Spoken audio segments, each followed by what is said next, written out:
best. Do I like that? It's easy to figure you out. If I can have you now, then easy's what I'm about. I think you might be the wrong person.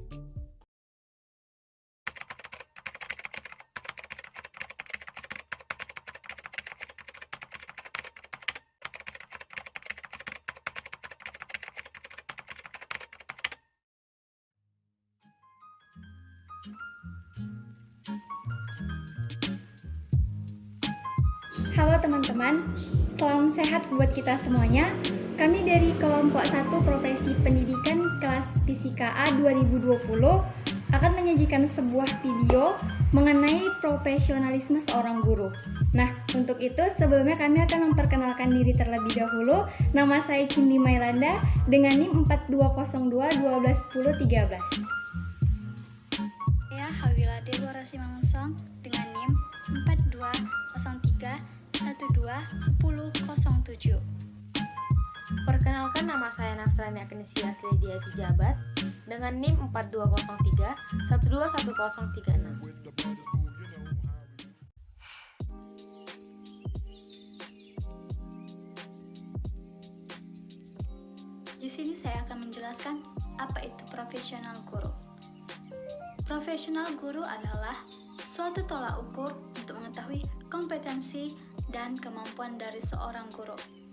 Menjadi seorang guru yang profesional bukanlah hal yang gampang, karena menjadi seorang guru yang profesional itu tidak bisa didapat secara instan. Seorang guru yang profesional tidak hanya harus bisa menguasai materi yang akan dibawakannya, tetapi seorang guru yang profesional harus bisa memahami siswa-siswanya dan juga harus bisa menjelaskan kepada siswa-siswanya tentang materi yang dia sampaikan itu, sehingga siswa-siswanya menjadi paham dan mengerti akan materi yang dia sampaikan. Seorang guru yang profesional juga harus mengerti tentang bagaimana menerapkan metode pembelajaran yang sesuai dengan karakter peserta didiknya. Selain itu juga, pengalaman mengajar sangat dibutuhkan dan sangat penting jika Anda ingin menjadi seorang guru yang profesional. Untuk mendapatkan sebuah yang namanya pengalaman belajar, tentunya Anda akan melewati yang namanya sebuah proses. Nah, proses ini didapatkan dari setiap kehidupan atau masalah belajar, baik itu kesulitan dalam belajar maupun kemudahan dalam belajar yang kita alami, sehingga dengan demikian pengalaman itu akan timbul dengan sendirinya. Pengalaman tidak kita peroleh di bangku pendidikan maupun perguruan tinggi negeri. Namun, pengalaman ini merupakan guru terbaik yang memiliki peran luar biasa dalam membentuk jati diri seseorang menjadi yang lebih optimis dan berkembang jauh lebih pesat lagi.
Selamat pagi, Bu. Apa kabar semuanya?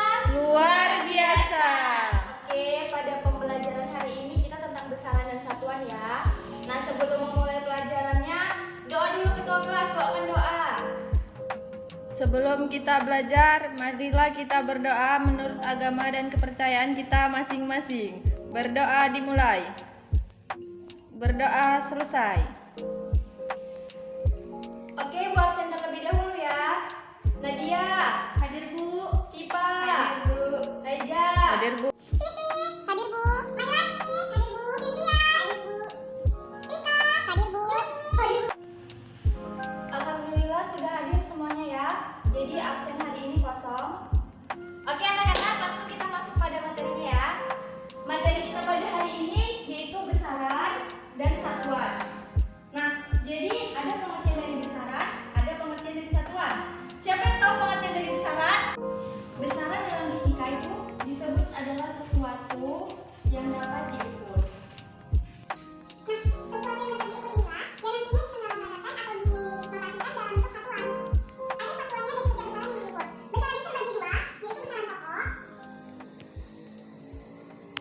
dan besaran turunan. Sedangkan satuan ini ada satuan DESI, satuan internasional, ada satuan Inggris, ada satuan NKS. Satuan DESI contohnya dalam satuan massa itu kilogram, ada meter, dan yang lainnya. Sedangkan satuan NKS itu biasanya sentimeter, milimeter, gram, dan yang lainnya. Besaran pokok ini terbagi menjadi 7. Pertama ada panjang. Panjang ini satuannya meter. Kemudian yang kedua ada massa. Intensitas yang ada satuannya kilometer, kemudian ada suhu, satuannya Kelvin, lalu ada kuat arus listrik ya, satuannya ampere, kemudian ada jumlah jarak, satuannya mol. Nah, sedangkan besaran turunan ini sendiri merupakan pengurusan dari besaran pokok. Nah, besaran turunan ini contohnya luas, bentuknya panjang. Kemudian ada juga kecepatan, ada juga kerapatan, dan sebagainya. Sampai di sini paham anak-anak? Paham, Bu. Oke, kalau gitu catat ya di buku kalian masing-masing. Nanti jika ada yang ingin tanyakan, tanyakan kepada ibu.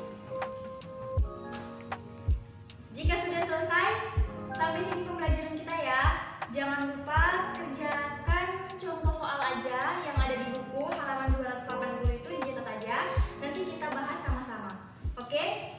Selamat siang. Siang, Bu.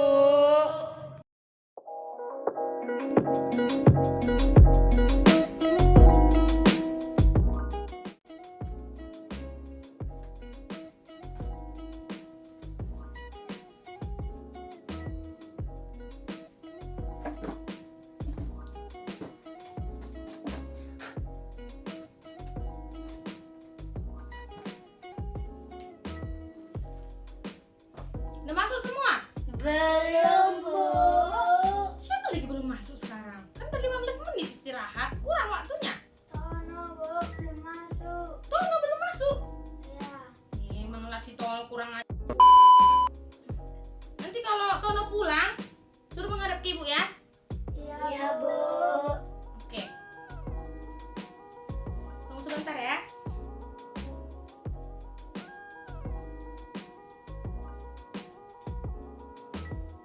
Oke, udah sampai mana pembelajaran kita? Waktu ini kan kita kan udah tentang suhu dan kalor. Oke, sekarang buka buku halaman 43 sampai halaman 53. Nah, nanti di bagian terakhir ada soal 30 soal. Tulis jawabannya ya. Tapi sebelumnya diringkas dulu ya. Ibu repot, jadi ibu nggak bisa nulis di papan tulis ataupun mendikte kalian. Tolong belajar mandiri ya.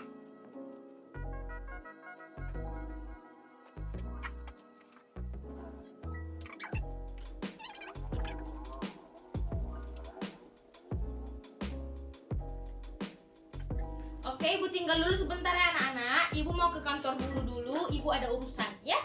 Oke Bu. Oke, tolong dikerjakan tugas-tugasnya semua. Oke Bu. Doni, tulis nama nama-nama yang ribut. Oke? A few moments later.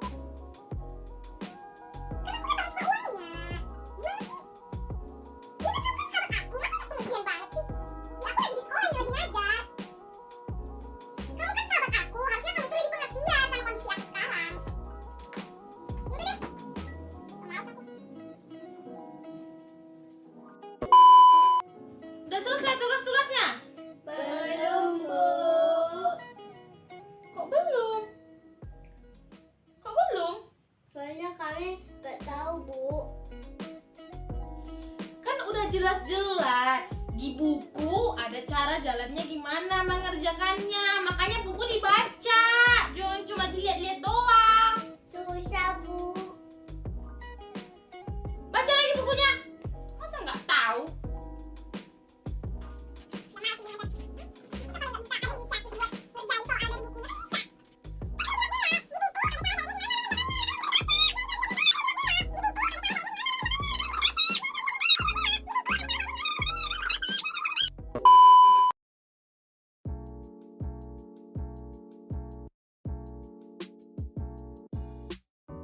Kita pun tentunya ingin menjadi seorang guru yang profesional.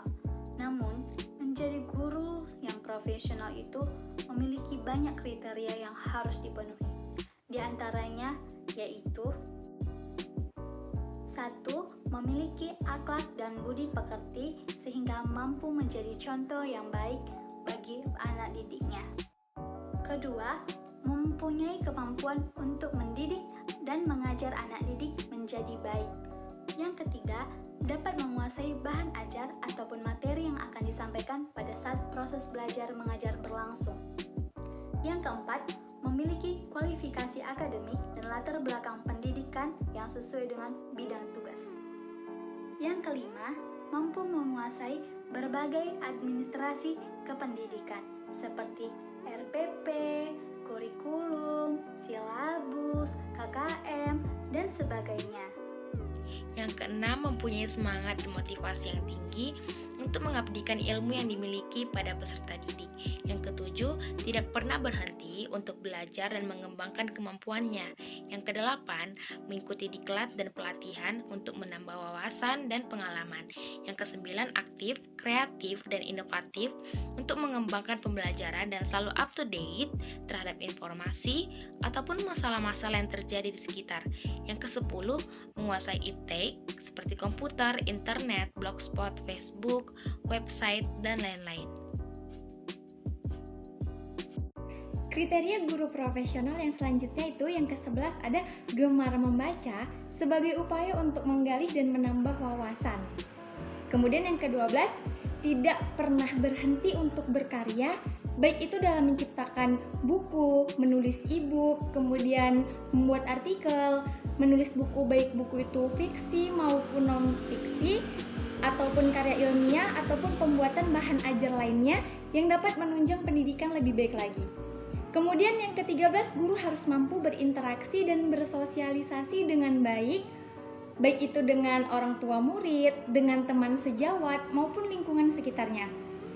Yang ke-14, guru mampu aktif dalam organisasi-organisasi di bidang kependidikan, seperti Pramuka, KKG, atau PGRI, ataupun organisasi di bidang pendidikan lainnya. Kemudian yang terakhir, guru harus mempunyai rasa cinta kasih serta rasa tulus dan ikhlas dalam mendidik dan mengajar siswanya.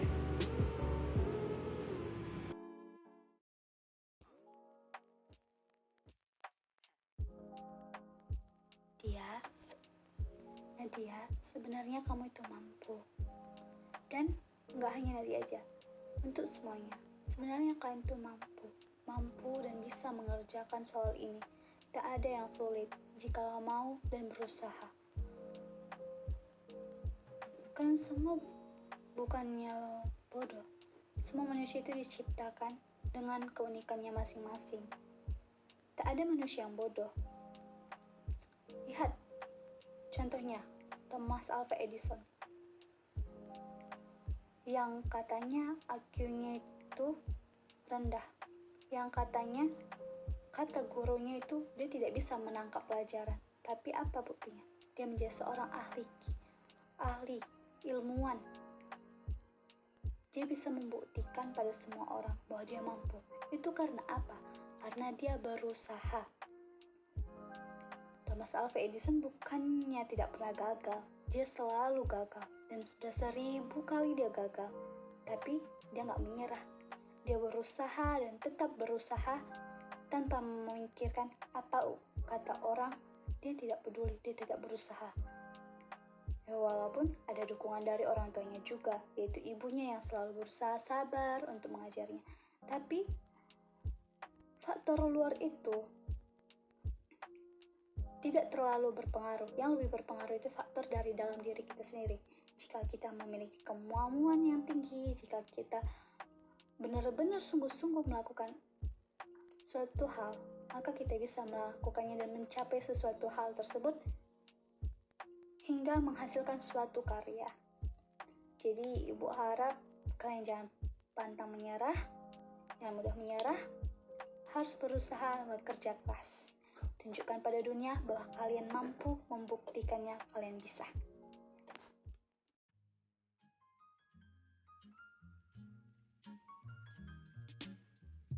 Di sini kami akan menjelaskan tentang upaya meningkatkan profesionalisme guru.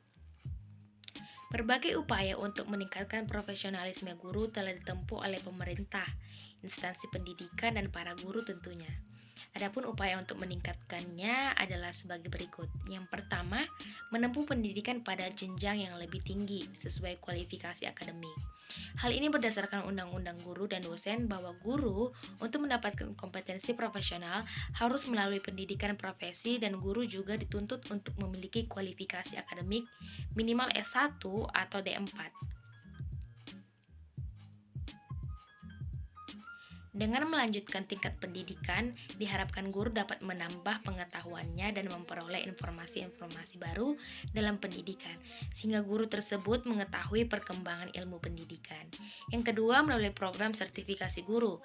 Salah satu upaya untuk meningkatkan profesionalisme guru adalah melalui sertifikasi, di mana dalam sertifikasi tercermin adanya suatu uji kelayakan dan kepatuhan yang harus dijalani seseorang terhadap kriteria-kriteria yang secara ideal diterapkan.